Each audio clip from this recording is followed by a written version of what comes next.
Hello, friends. Andy C. Luda here, and I want to welcome you to Late Night Church Talk TV.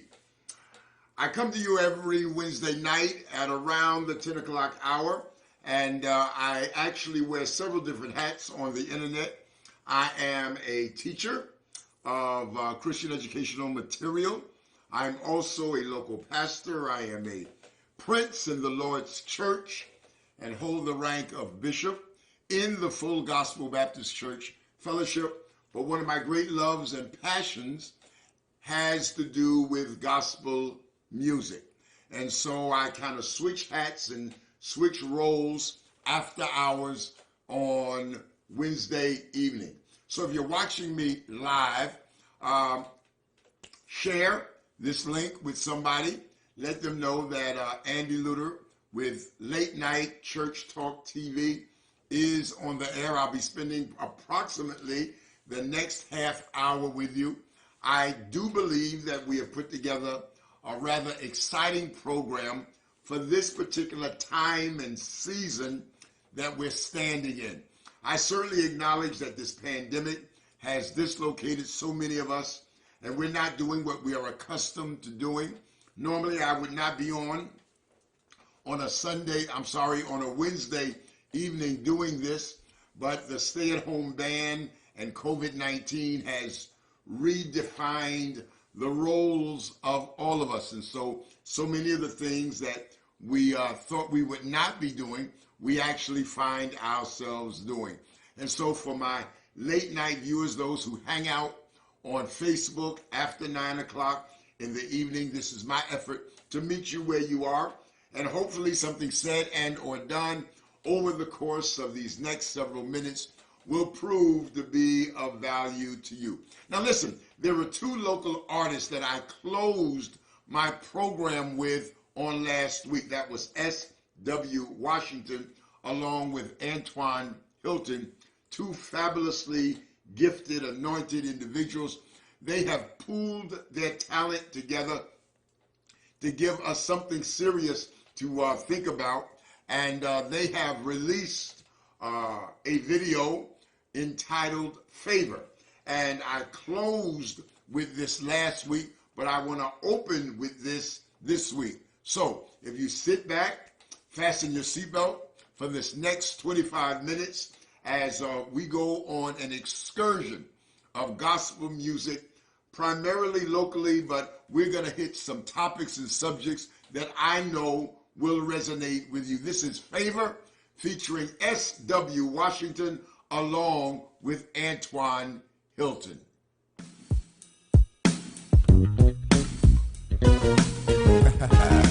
S.W. Washington, Favor, and your boy, Antoine Hilton. I got favor, I got favor, I got favor, so glad I got favor with the Lord. I got favor. Anybody got favor? Favor with the Lord. You can laugh at me and call me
got favor. Come on and help me say, I got favor with the Lord. I got favor, yeah, with the Lord.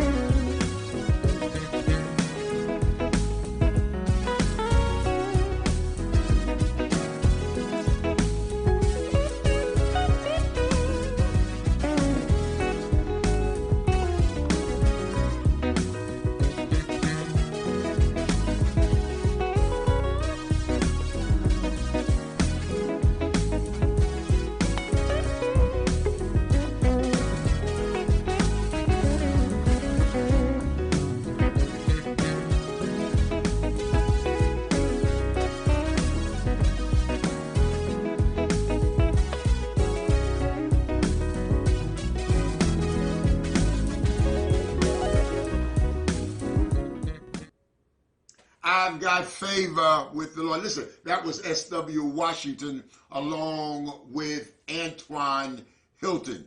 Now, the second young man who was featured in that song, Antoine Hilton, I've come to know over the course of these last few days, and we discovered that we were nearly related. In 1898, my mother's father, my maternal grandfather, Bishop William Edward Fuller Sr., actually organized and started and launched the Fire Baptized Holiness Church of God of the Americas. It was a national movement up through the turn of the century, the 1930s, 40s.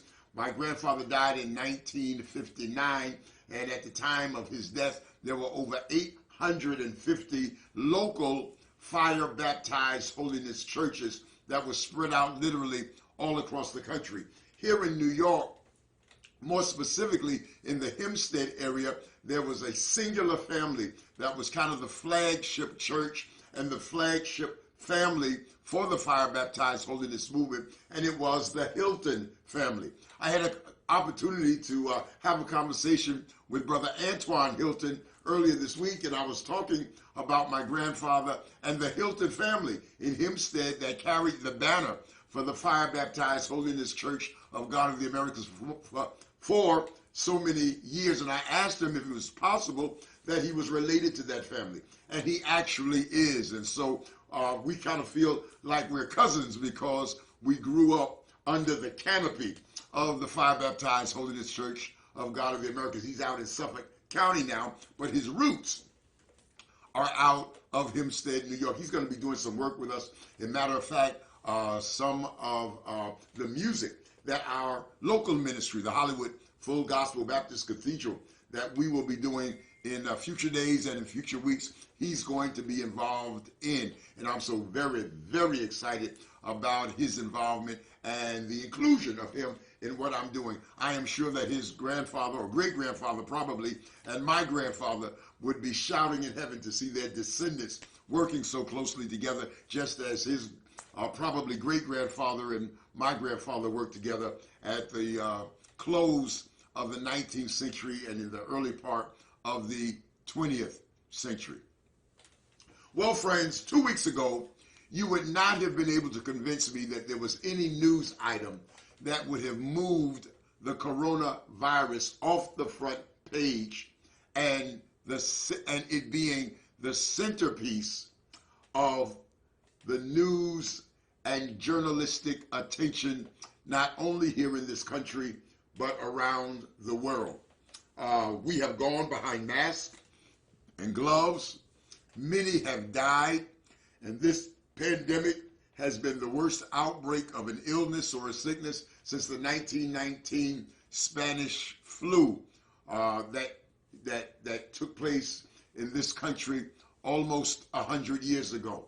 And certainly with over 100,000 people having died right here in these United States, we haven't seen anything of this proportion since the bubonic plague back in the 13 and 1400s that took 1/3 of the population of Europe, resulted in death because of the Black Plague or the bubonic plague. This pandemic is approaching those kind of record numbers, and it has us rocking and reeling, redefining ourselves and scrambling to figure out what our new normal is. So 2 weeks ago, you could not have convinced me or anybody else that there would have been anything that would have clamored for more attention than the pandemic, the coronavirus, COVID-19. But these last several days, ever since George Floyd was murdered, and yes, I am saying murdered because the autopsy report, the autopsy report coming out of Minneapolis, Minnesota, that was done by the family shows that he died of asphyxiation, which is strangling. The pressure put on his neck and his back literally squeezed the life out of him.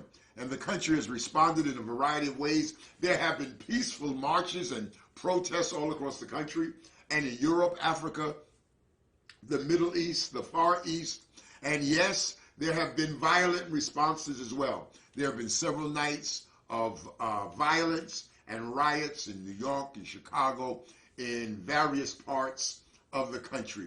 And I am convinced that this is the result of a cumulative aggravation and annoyance and frustration over people of color in particular having suffered at the hands of authority figures in recent years. It's not just about George Floyd, but it's about the many names, the many individuals, going all the way back to Trayvon Martin, going all the way back to Emmett Till. And there is a collective consciousness that's going on in this country that's not centered just in African-American communities. Any of you who have watched television here of late, you know that protests are being participated in by all segments and aspects of our society and culture.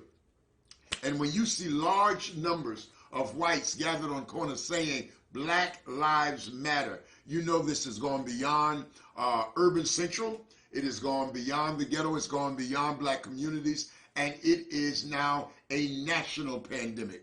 I am saying and suggesting that we are juggling two pandemics at the same time. We are juggling a medical pandemic along with a societal pandemic. But what I found so very, very interesting, and George Floyd died literally in the streets.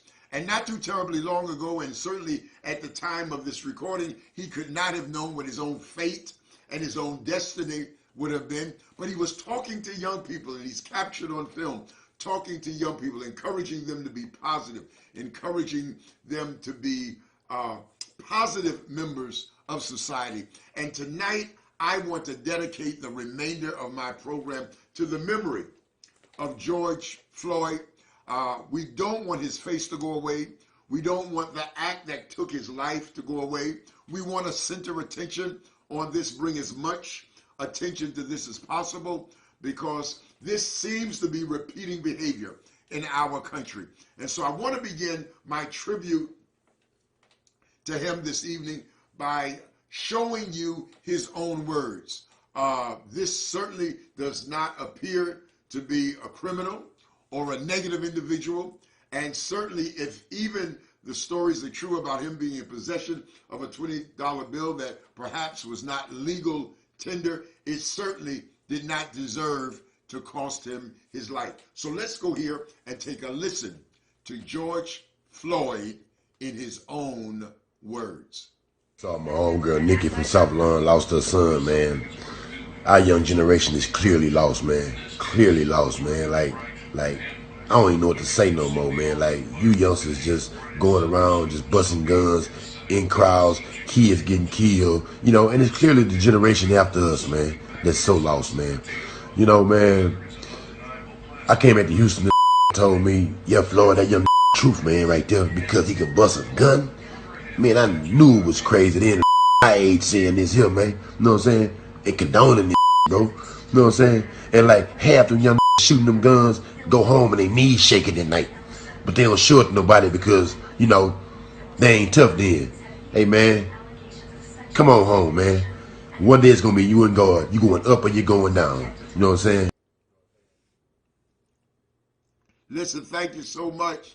And I appreciate those words, the insight, the illumination that he provides in terms of what's going on here and now, what's going on in the streets. And as I said, he could not have known what his own fate was going to be when he recorded that message, but certainly that gives you some insight. It gives you a glimpse of the man and the tremendous loss that society has suffered because he is no longer with us. A little earlier in this program, I talked extensively about Antwan Hilton and some of the things that I anticipated him doing with our ministry. I also talked about a personal relationship with him as it relates to our families coming out of the same religious genre and being a part of the same Christian denomination at the turn of the century. In response to the murder of George Floyd, Antwan Hilton put together this powerful piece and musical message that really, really signifies the heightened frustration that all of us feel as we watch time and time again the knee of this man on the neck of George Floyd until there was no longer any life within him. So I want to go back to Antwan Hilton, and I want to share with you this powerful message that he does that relives the situation and the circumstance of George Floyd's murder. Let's go to Antwan Hilton. I feel like a motherless child. It doesn't matter what I did. You don't have the right to say if I die or live. Hey, officer, I can't breathe. Who's gonna raise my kids if I leave? Oh, America, don't you think it's about time for you to give real time? So maybe next time we won't repeat this time, so then I can breathe and my brothers can breathe, my family can breathe.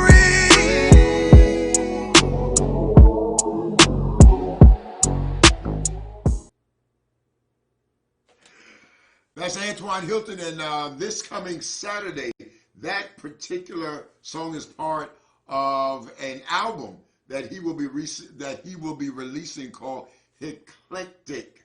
And this coming Saturday, which will be the 6th of June at 6 p.m., he is doing a live stream that will be available on the internet, probably on Facebook. A number of different songs like Love Letter, No More Lonely Days, and I Can't Breathe. This excerpt that you just saw a few moments ago will be released by Antwan Hill, and I just want to give a shout out to him and encourage his heart and encourage what he is doing, and invite those of you who are available 6 p.m. this coming Saturday. That's the 6th of June. I don't have the actual URL. I may have that before the end of the program, but I encourage you to support him and to watch him live on Saturday evening, again at 6 p.m., as he releases his eclectic album that will feature a number of different songs, but will also address the topic and the subject of police brutality in recent weeks and in recent months. Now, some of you over the last 24 to 48 hours very well may have seen this powerful rendition of an original composition that this young man sings with power, fervor, passion, and enthusiasm. And I wanted to share it with you as a part of my tribute to George Floyd tonight as we remember him and remember the brutality, the brutal circumstances under which he was murdered. I want to take you to this young man. It is a moving piece, and I'm anxious to share it with you at this time.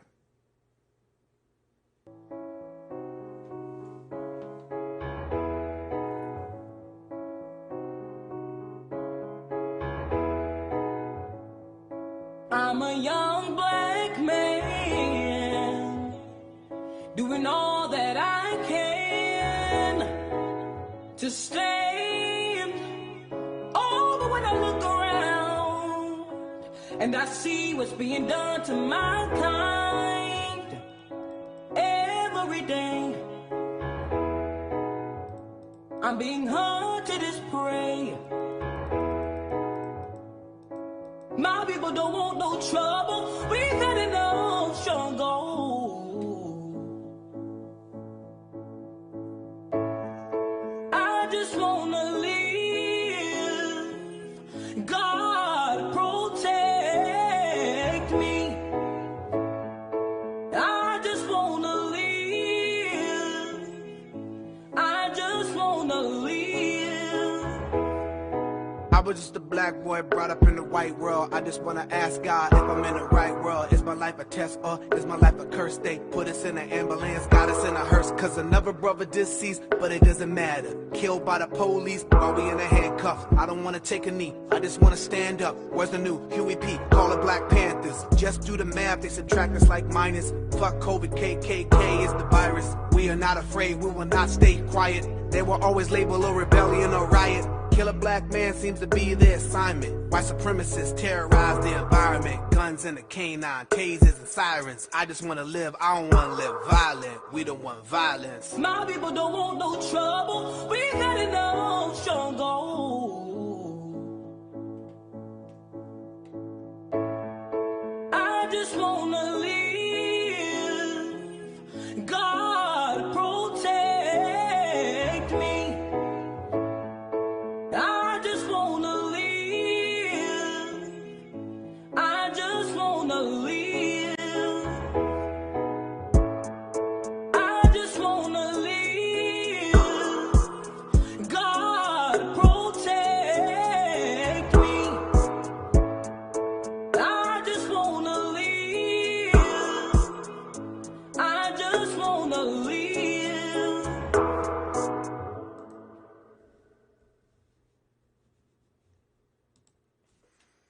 Thank you so much. Thank you so much. Listen, I am hurriedly moving now, and I've got a psalmist, a singer by the name of Brian T., who is suggesting that Jesus is the answer. Now, this is, again, tied to the George Floyd situation that we're living through in real time.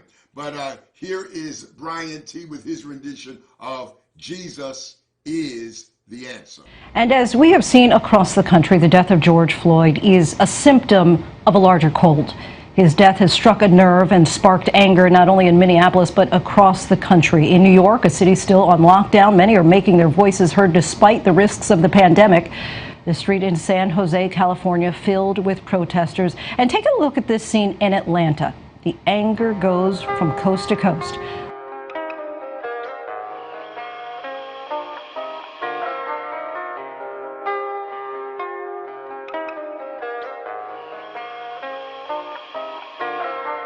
Jesus, we need your help. This hatred, these killings, destroying ourselves for nothing.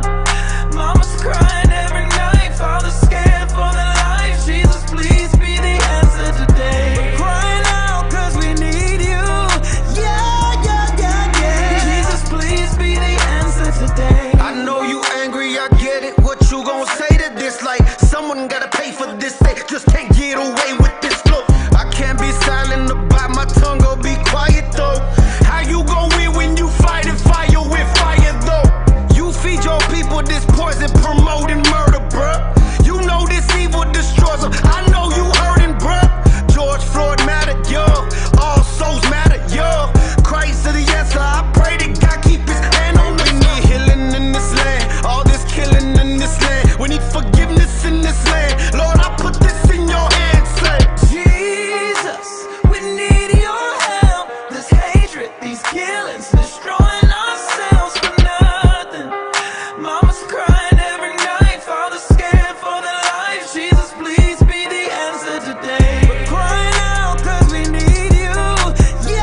want to thank you for yours.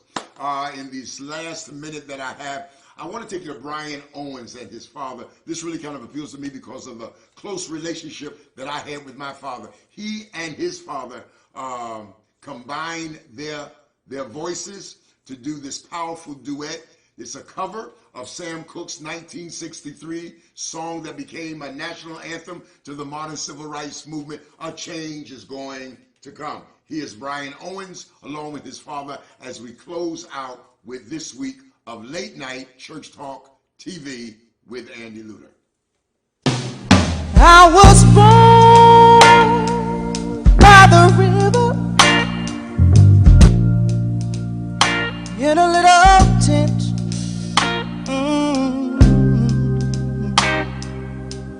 Like the river I've been running ever since. It's been a long time coming, but I know a change gonna come. Oh yes it will.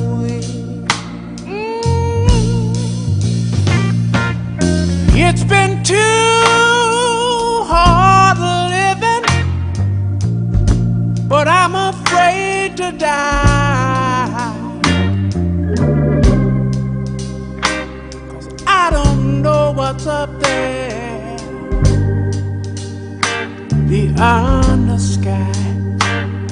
It's been a long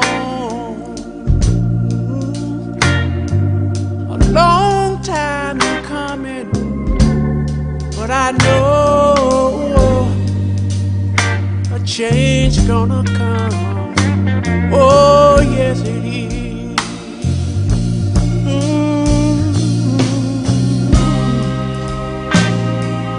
Then I go to my brother.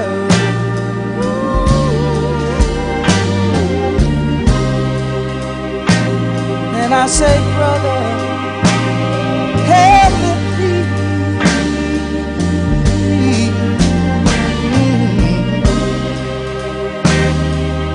But he wind up knocking me back down on the knees. There've been times that I thought I couldn't last for long, but now I think I'm able, Father, to carry on. And it's been a long time coming, but I know change gonna come. Oh, yes it is. Yes it is.